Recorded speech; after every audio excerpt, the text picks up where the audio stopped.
পাঠ করছি লখার 21। লিখেছেন আবু বকর সিদ্দিক। শব্দবর্ণা সপ্তম শ্রেণী। প্রথমে আমরা লেখক পরিচিতি জেনে নেই। বাংলাদেশের বিশিষ্ট সাহিত্যিক আবু বকর সিদ্দিক 1934 খ্রিস্টাব্দে বাগেরহাট জেলায় জন্মগ্রহণ করেন। তার রচিত উল্লেখযোগ্য গ্রন্থ হল চল রাক্ষস, 71 হৃদয়ভস্ম, বারুদ পোড়া প্রহর ইত্যাদি। তাহলে গল্পটি শুনে নেই ও পাঠ শেষে পাঠ্য বিষয়ে সংক্ষিপ্ত আলোচনা করব।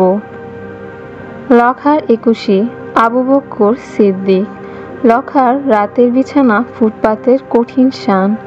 এই শান দিনের বেলায় রোদে পুড়ে গরম হয়, রাতে হিম লেগে বরফের মতো ঠান্ডা হয়। ঠান্ডা শানে শুয়ে লখার বুকে কাশি বসে, গায়ে জ্বর উঠে।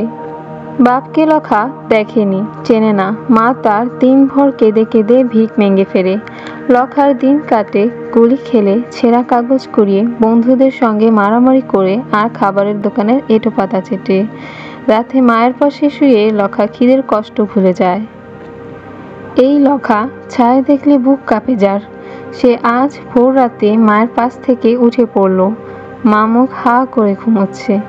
লখা চুপি চুপি পা ফেলে হারিয়ে গেল ধোয়া ধোয়া কুয়াশার মধ্যে। খানিকটা এগিয়ে উঁচু রেল লাইন, জ্যান দুটো মরা সাপ পাশাপাশি শুয়ে আছে চুপচাপ। লখা হাতের ইটের টুকরো নিয়ে ইস্পাতের লাইনে ঠুক ঠুক ঠুকে তার উপর কান পাতল। হ্যাঁ, শব্দ শোনা যাচ্ছে, যেন গানের সুরহরি বয়ে যাচ্ছে কানের ভিতর দিয়ে। লখা ভারী মজার দুষ্টু ছেলে। গানের মজা ফুরিয়ে গেলে পর এক লাফে লাইন পেরিয়ে উপরে পৌঁছে গেল। সেখানে মস্ত নিচু খাদ, তার ভিতর গড়িয়ে পড়লে হাত পা ভাঙবে নির্ঘাত। খুব সাবধানে খাদ পেরিয়ে ডাঙ্গায় উঠে এলো সে। ডাঙ্গাটা আসলে বন জঙ্গলে অন্ধকার। ঝিঝি পোকা ডাকছে আর ধীরে ধীরে কাছে ছাকড়া ছায়া মাথা নেড়ে নেড়ে ভয় দেখাচ্ছে লখাকে। খচ করে কাঁটা ঢুকে গেল পায়ে। কিসের কাঁটা হবে, হয়তো বাবলা টাবলার। লখা উবু হয়ে বসে কাঁটাটা খুশিয়ে দূরে ছুঁড়ে ফেলে দিল। কিন্তু বিষ তো যায় না। কি অসহ্য যন্ত্রণা! আ আ বলে কেঁদে দিল লখা। কিন্তু কাঁদলে তো চলবে না, সময় নেই আর। তাকে যেতেই হবে। আবছা অন্ধকার, ফিনফিনে ঠান্ডা, গাছের পাতা বেয়ে শিশির গড়িয়ে পড়ছে। খুব খুব কাশি আসছে লখার। খালি গা শিশিরে ভিজে শীত লাগছে। একটা ছেঁচড়া ডাল লখার হাফ প্যান্টটা টেনে ধরেছে পিছন দিক দিয়ে। প্যান্ট আধ খসা অবস্থায় দৌড়তে লাগলো লখা। একটা খেকশিয়াল বুঝি তাকিয়ে তাকিয়ে দেখছিল তাকে। দেখুক গে, এখন ভয় ভয় করলে দেরি হয়ে যাবে। কাজেই এবার চোখ কান বুজে দৌড় শুরু করতে হলো তাকে। আর শেষটায় সেই অদ্ভুত গাছের নিচে পৌঁছে গেল লখা, যার ডালে ডালে রক্তের মতো টুকটুকে লাল ফুল। দিনের বেলায় রেললাইনের উপর দাঁড়িয়ে অবাক হয়ে থোকা থোকা ফুলের লাল ঝুঁটির পানে তাকিয়ে থাকে সে। এখন ওই উপরের এক থোকা ফুল তার পেরে আনা চাই। হাতের মুঠো পাখিয়ে মনটাকে শক্ত করে নিল লখা। তারপর চড়চড় করে গাছে উঠে গেল, একেবারে কাঠবিলালির বাচ্চা যেন। মগডালের কাছাকাছি এসে কয়েকটা তুলো মিঠের মতো বড় বড় থোকা পেয়ে গেল সে। শিশিরে ভেজা তুল তুলে, তা হোক, তোমরা এখন আমার। নাও সব টুপটাপ নেমে এসো তো আমার মুঠোর মধ্যে। কষ্ট লাগছে? আহা, কিসের কষ্ট? এই তো একটু পরেই আমি তোমাদের এমন উঁচু একটা জায়গায় রেখে দিব যেখান অবধি তোমরা এই গাছের মগডালে কোনোদিন উঠতে পারবে না। এসো এসো লক্ষ্মী সোনারা, সব নেমে এসো তো।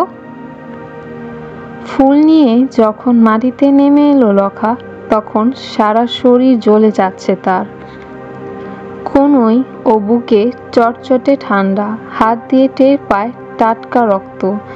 গাছের ডালপালা কাঁটায় ভর্তি, গা হাত পা ছিঁড়ে গেছে আঁচড় লেগে। তাতে কি, জিতে গেছি আমি, গর্বে বুক ফুলে উঠে লখার। সেই দিন সকাল ছিল বড় আশ্চর্য সুন্দর। আকাশে হালকা কুয়াশা, অল্প অল্প শীত আর দক্ষিণে সামান্য বাতাস। পথে পথে মিছিলের ঢল নেমেছে। শত শত মানুষ, হাতে ফুলের গুচ্ছ, ঠোঁটে প্রভাত ফেরির গান, ধীর পায়ে শহীদ মিনারের দিকে এগিয়ে চলেছে। এই ভিড়ের মধ্যে খুদে টোকাই লখাকে ঠিকই দেখা যাচ্ছে। তাকে চিনতে কষ্ট হয় না, কারণ মিছিলের সবার গায়ে চাদর, কোট, সোয়েটার, শুধু তার গা খোলা উদাম, গাঢ় কালো। হাত উপচে পড়ছে রক্তলাল ফুলের গুচ্ছ। মিছিলে পা মিলিয়ে সেও চলেছে শহীদ মিনারে ফুল দিতে। সবার সাথে গলা মিলিয়ে গিয়ে চলেছে আমার ভাইয়ের রক্তে রাঙানো 21শে ফেব্রুয়ারি, আমি কি ভুলিতে পারি। কিন্তু তার গলা দিয়ে কথা ফোটে না, শুধু শব্দ হয় আ আ আ। আসলে কথা ফুটবে কি করে? লখা যে চর্ম বোবা। বাংলা বলি তার মুখে ফুটতে পায় না। সে মনে মনে বলে স্বর, স্বরা, ক, খ। বাইরে শব্দ হয় আ আ আ আ। এই গল্পটি ভাষা আন্দোলনের চেতনায় শিক্ষার্থীদের উদ্বুদ্ধ করে। সারসংক্ষেপ বা পাঠ পরিচিতি। গল্পটিতে 21শে ফেব্রুয়ারির অবিনাশী প্রভাবের কথা বলা হয়েছে। অতি সাধারণ এক কিশোর লখা। কথা বলতে পারে না সে, কিন্তু তাতে কী বা আসে যায়। লখা উঁচু ডালে উঠে লাল ফুল সংগ্রহ করে, শহীদ মিনারে যায় শ্রদ্ধা নিবেদন করতে।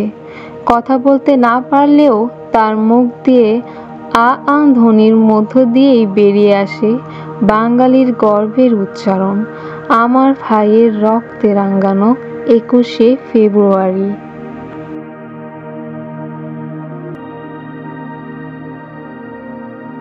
তথ্যভিত্তিক এবং শিক্ষামূলক ইউটিউব চ্যানেল বইপড়িতে আপনাকে স্বাগতম। আপনার পছন্দ অনুযায়ী সাজানো হয়েছে আমাদের প্লেলিস্ট। আমাদের চ্যানেলে রয়েছে বাংলার ঘটনা প্রবাহ, ইতিহাসের সাক্ষী, বাংলা সাহিত্য, প্রকৃতি ও ভূগোল বিষয়ক, এক্সেল এবং ওয়ার্ড সম্পর্কিত, রয়েছে ছোট গল্প এবং বাংলার ইতিহাসসমূহ, মনীষীদের জীবন সহ আরও অনেক তথ্য। ইতিহাস এবং নতুন নতুন তথ্য সম্পর্কে জানতে আজই সাবস্ক্রাইব করুন বইপড়ি ইউটিউব চ্যানেল।